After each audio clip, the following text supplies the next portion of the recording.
Holanďan so slovenskými koreňmi sa pred trnavským publikom tak povediac citovo odhalil. Kus ja, kus Tomasa.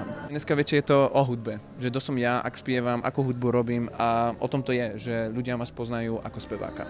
V jeho textoch nájdeme veľa emócií a zážitkov zo života. Všetko, čo robím a čo na mňa vplýva emocionálne, šťastie alebo smútok, napíšem niečo o tom. To je môj taký auto má výfuk a to je môj výfuk, písať tieto texty. Do povedomia verejnosti sa dostal počas speváckej súťaže. Láska k hudbe sa u neho však zrodila oveľa skôr. Asi keď som bol v bruche u mame, tam som už pocitil to, že už od malička vnímam tú hudbu. Na turné ho sprevádzal aj úžasný gitarista Andrej Urbanský.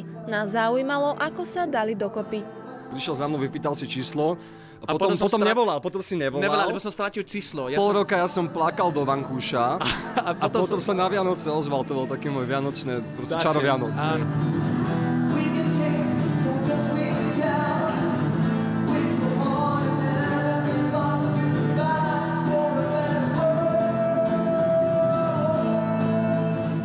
Sú to moje fans a dnes večer to dám na javisko, dám im tú lásku a tú pozitívnu energiu, lebo oni mi to dávajú, ja to im dám.